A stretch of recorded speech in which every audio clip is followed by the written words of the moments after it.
Good morning.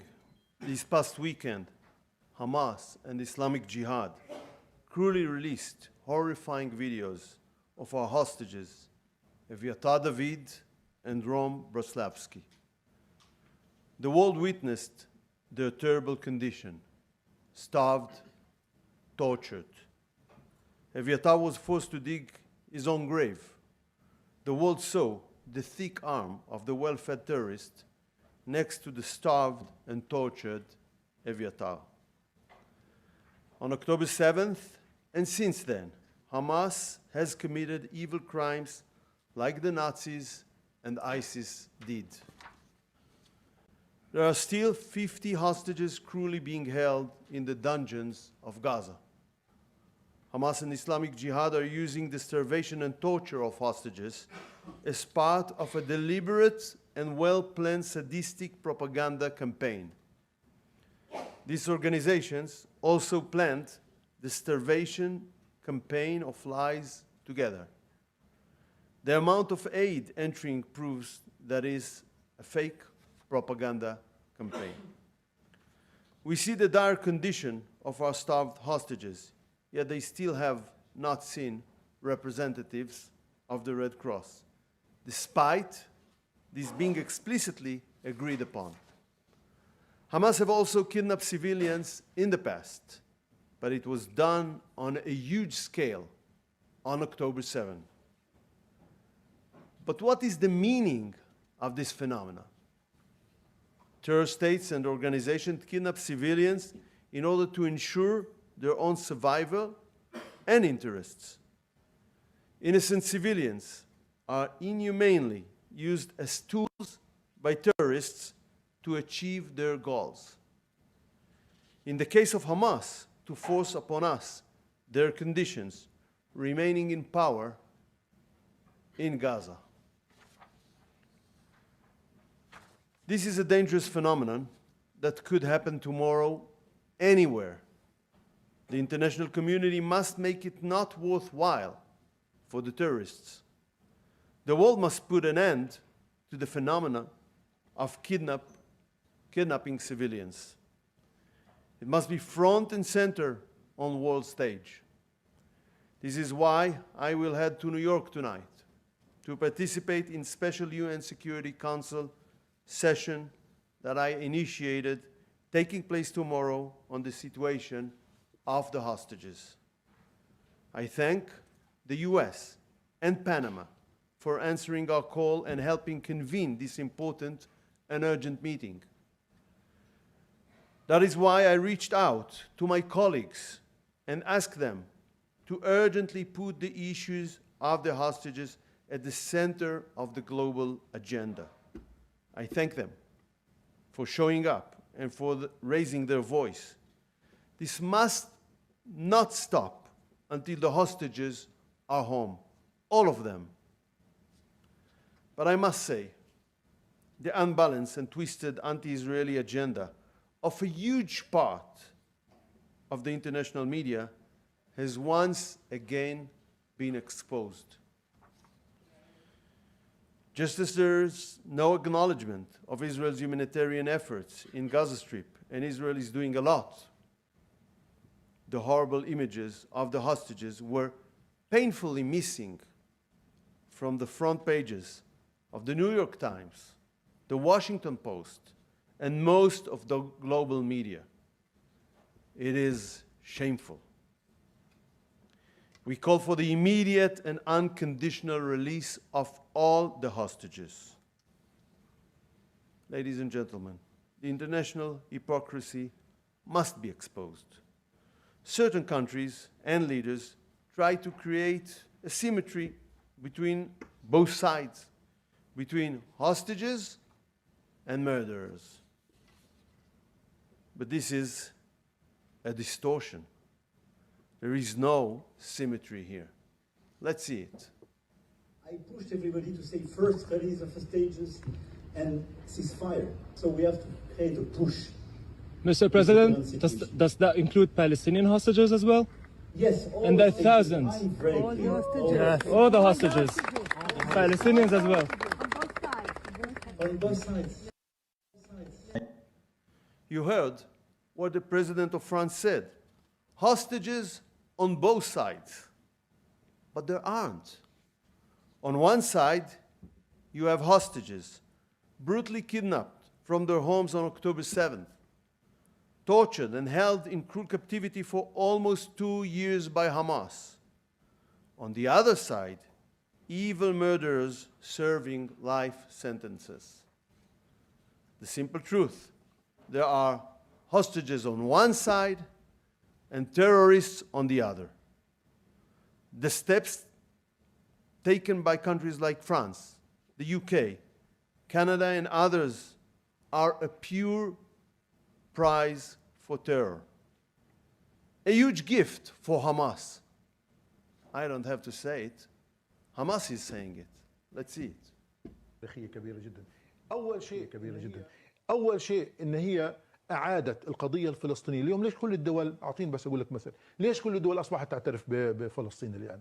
قبل 7 أكتوبر هل في دولة تجرأت على أن تعترف بدولة فلسطين؟ أعطيني بس مثال. الآن حصاد 7 أكتوبر هو الذي خلى كل العالم يفتح عيونه على القضية الفلسطينية. Here you saw a senior member of Hamas clearly stating, these are the fruits of October 7th.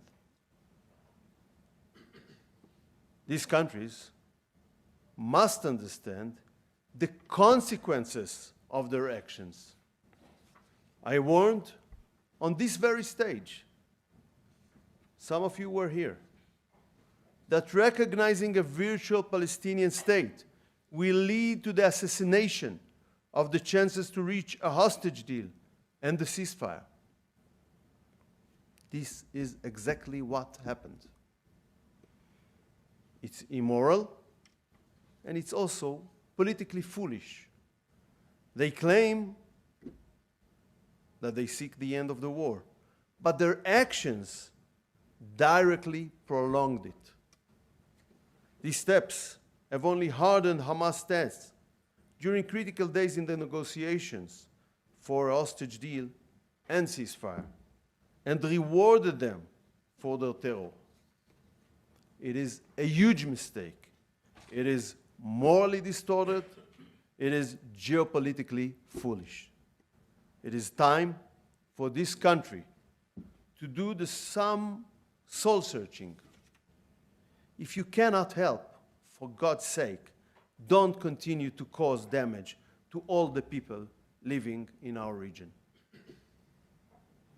Foreign Minister, we'll now open it for questions. It's over there.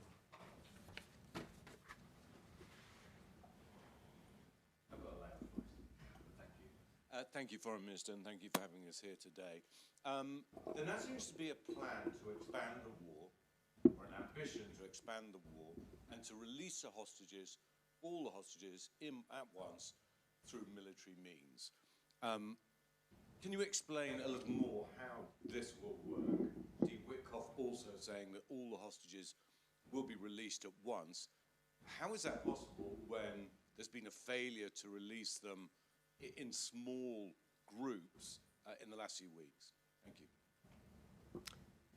It reflects a wish to see all the hostages come back and the wish to see the end of this war after the talks for a partial deal was not successful. And this is basically what I believe Mr. Witkoff said.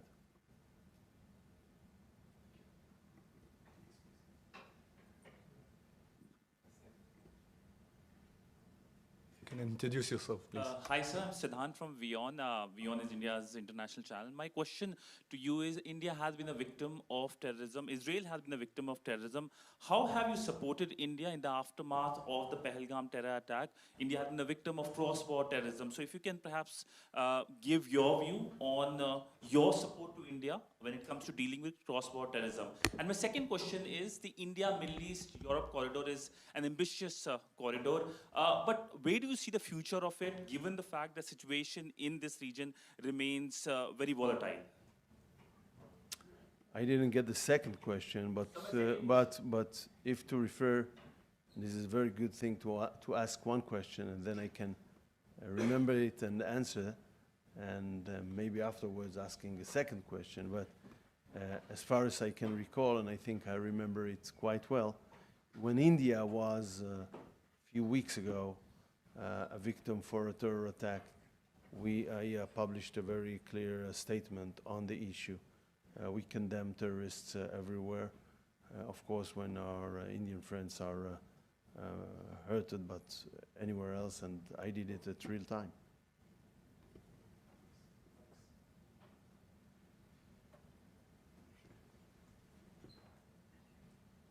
Michael, תביא לי את בבקשה.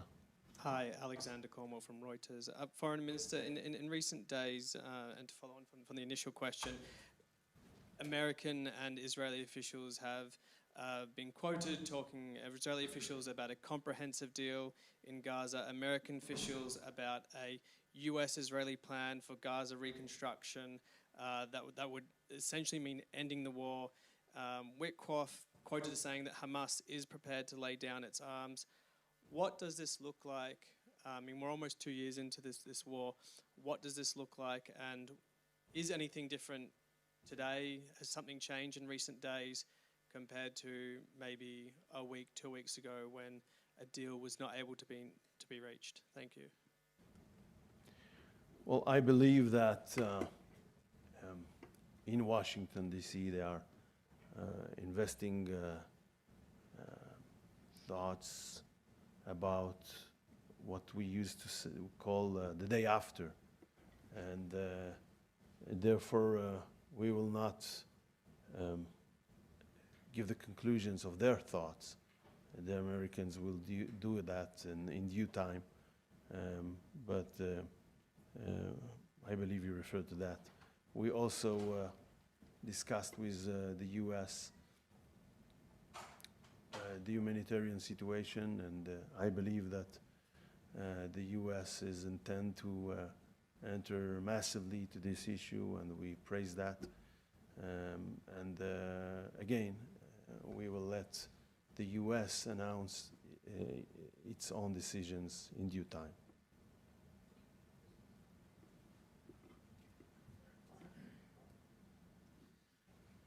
Mike Schwartz from CNN.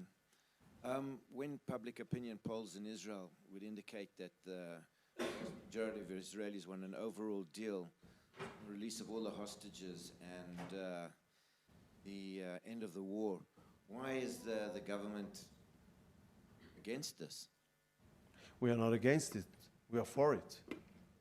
The war could have ended yesterday, can end tomorrow.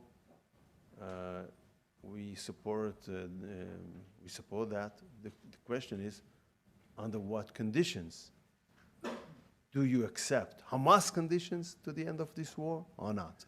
When Israel are being asked specifically on the conditions, then you'll see different answers.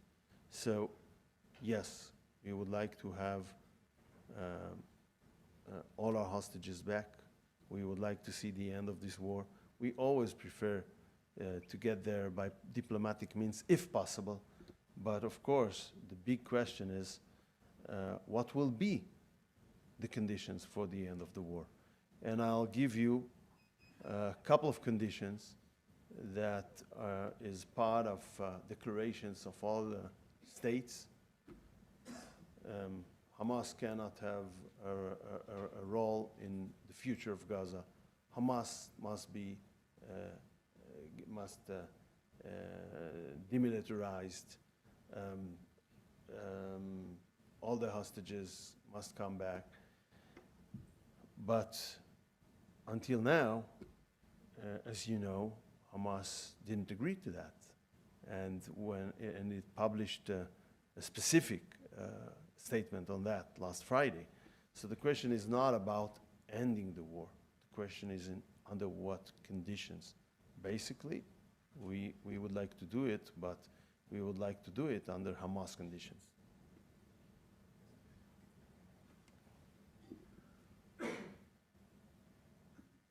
Foreign Minister, this is Abhishek Kapoor from Republic TV from India. My question is, you mentioned about the double standards or hypocrisy of some nations in dealing or equating terror victims with terrorists. We have in India faced that for a long time. What more can be done about that? And two, About what? what more can be done about tackling this hypocrisy of some nations and perhaps some part of the world in equating terrorists with victims of terror, which I said India has faced for long. And just to add to it, you're saying that Hamas, or there cannot be peace on Hamas conditions. From where are they getting those weapons? It's been almost 3 years or more. I didn't get the second question. With regard to the first question, the answer is exposing it. This is what I try to do here. It's hard work, but it's inevitable. What's the second question? From where is Hamas getting all those weapons still? Well, you know, they built during years 2 states of terror. One is underneath the ground, and they still have weapons there. And as a matter of fact, our soldiers, while fighting there in Gaza Strip, found ammunition almost in any house. So it was the largest terror kingdom on earth. Clearly, today they have less ammunitions. Some of their abilities, like missiles, are gone, but they still have guns, they still have explosives, and they use it. Thank you. Last question, please. Foreign Minister, the Prime Minister has What is your call from TV9 Network in India. India? I want to know, the Prime Minister has reached out and, of course, given a statement asking the Red Cross to help. But in light of the new videos that have surfaced now, would you also urge the United Nations to, intervene? And do you feel that the UN has completely failed, to counter terrorism overall? In the last many decades, there hasn't been even a definition of terrorism that has been arrived at. And second question, on the Iranian president's visit to Pakistan that has just concluded, and Pakistan has backed the nuclear capability program of Iran, and the trade deal has gone to another level. How do you react to that between Pakistan and Iran? Thank you very much.